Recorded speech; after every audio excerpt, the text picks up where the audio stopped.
Assalamualaikum warahmatullahi wabarakatuh. Perkenalkan, nama saya Taufik Prabowo dari Prodi Hubungan Internasional dan semester 3 dan dari kelas J.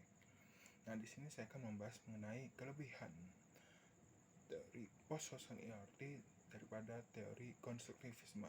Nah, pertama-tama yang harus kita ketahui kenapa sih saya mengambil post-social ERT. Pertama-tama, pengetahuan kita tentang teori-teori hubungan internasional ini yang selama ini dipelajari itu merupakan dari pemikir barat. Nah, sementara kita di Asia ini ya kan perlu alternatif baru atau dari praktek-praktek lokal, yang mana kan tentunya nggak semua dari nilai-nilai dari barat ini, teori-teori barat itu sesuai dengan kita butuh alternatif. Nah, selanjutnya kita akan membahas mengenai apa sih kok sebagai pembandingnya ini kan saya akan membandingkan dengan konstruktivis. Konstruktivis ini merupakan teori yang mengatakan bahwa realitas internasional itu dibentuk berdasarkan konstruksi sosial. Jadi negara-negara itu saling berinteraksi ya kan, seperti interaksi sosial pada bahasanya, dan membentuk susunan tatanan internasional yang ada. Nah, tatanan internasional yang ada itu ya karena negara-negara yang membuatnya seperti itu. Nah, negara-negara ini bertindak sesuai dengan norma logika kepantasan, di mana nilai dan identitas suatu negara itu dikonstruksikan dan membentuk tatanan internasional yang ada. Nah, terus konstruktivisme ini ya membuka jalan baru bagi nilai dan norma lainnya kan untuk dikonstruksikan dalam hubungan internasional.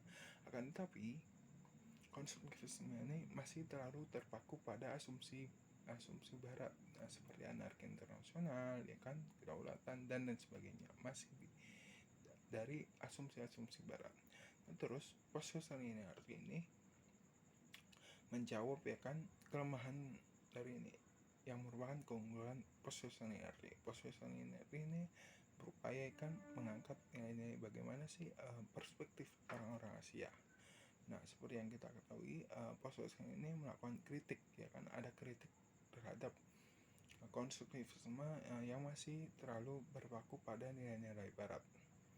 Nah, post-social ini mengambil dari pengalaman sejarah bangsa di Asia ya kan. Seperti contohnya ada sistem internasional berbasiskan ala-ala Tiongkok gitu kan, ala-ala China. Nah, itu ada namanya sistem upeti, di mana negara kedua mengakui kehebatan negara pertama. Nah, negara kedua ini kemudian membayar upeti. Nah, sebagai balasannya si negara pertama ini menjamin keamanan si negara kedua ini, serta tidak akan ikut campur pada ke negara keduanya ini.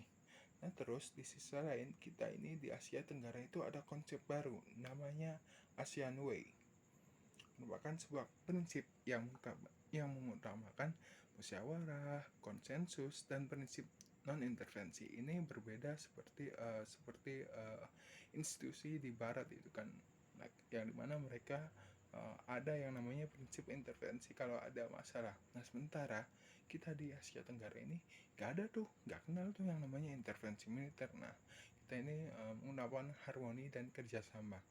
Nah, jadi itulah mengapa post-social ini memberikan pemahaman lebih mendalam dan memperkaya kita tentang hubungan internasional yang untuk selanjutnya, dan membuat global IR yang lebih inklusif dan tentu untuk menjangkau semua kalangan. Terima kasih. Wassalamualaikum warahmatullahi wabarakatuh.